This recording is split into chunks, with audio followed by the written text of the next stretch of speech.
hear me now? Can you hear me now? Good. So I'm kind of happy that I have a brand new boom setup, as you can probably tell. You can hear me a lot better because I'm booming my microphone just outside of the uh, the frame here, and I'm wiring my video through a 8-foot cable right into the camera. So that means I don't have to, record audio externally, and so on and so forth. And you probably don't give a shit about that. Let's just get right into the video, shall we?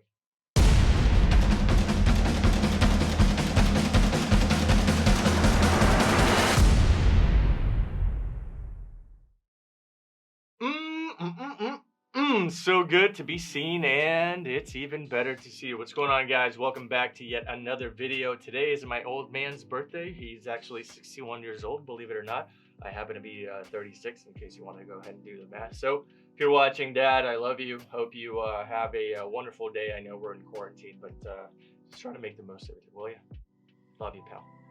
So the reason why I wanted to make today's video is because we're often painted as the bad guy on social media. We're always labeled as the villain who want, livestock farmers to be unemployed, have the entire industry go out of business, and so on and so forth. And so that may in fact be partially true. We're definitely against animal farming of every kind, any sorts, wherever it is in the world. And just for the record, we are in fact against animal farming, but it does not necessarily mean that we want you to not be able to put food on the table and live a sustainable lifestyle.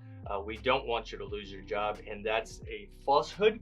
That is a blatant lie, and in no way, shape, or form represents the vegan community at its core.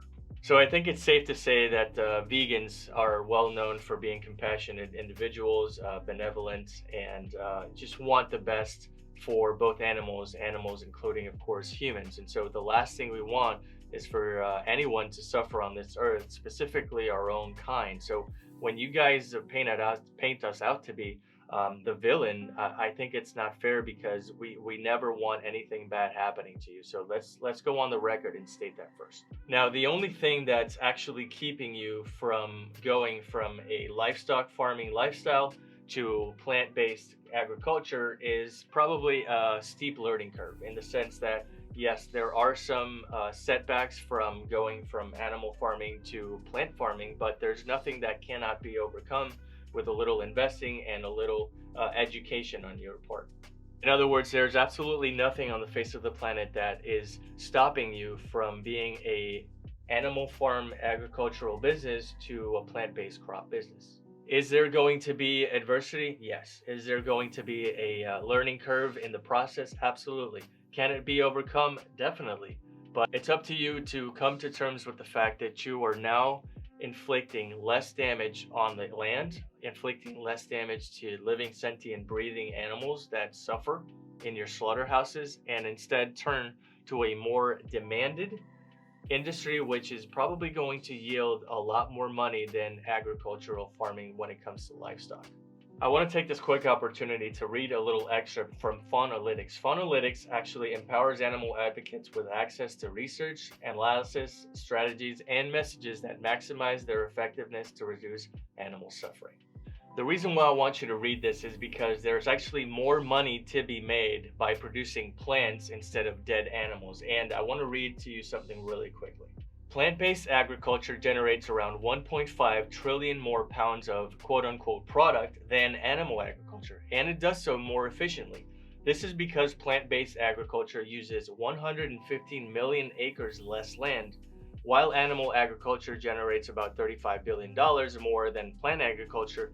The expenses generated by animal agriculture are considerably higher, about 55.8 billion more than in plant farming. Based on these numbers, the report concludes that quote-unquote plant-based agriculture grows 512 more pounds of food than animal-based agriculture on 69% of the mass of land that animal-based agriculture uses. In layman's terms, what this means is that if you're spending less money to keep your operation going, that means that the less money you spend there, the more money you're actually going to receive in the long run. Long story short, there's actually more money to be made by growing plants than dead animals.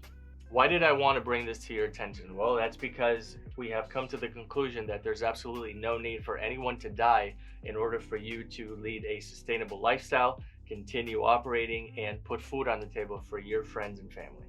Well, what's the moral of this video? Well, that's simple. With a little education and a little willpower, that you can change the world for the better. You can improve your health, you can live a sustainable lifestyle, you can contribute to less global warming, and you definitely can save lives. So, Farmer John, if this video ever makes it out to you, just be aware that science is on your side. All you got to do is just take action. I hope you got a little something out of this video. And just so you know, vegans don't want you to be miserable. Vegans don't want you to lose money. Vegans don't want you to be unemployed. We just want you to do the right thing. That's it for me, guys. That's where I'm going to leave it. If you got something out of this video, go ahead and give it a thumbs up. If you're new here, consider subscribing if you haven't already. And I will definitely see you in the next video. Thanks for watching. Catch you on the flip side.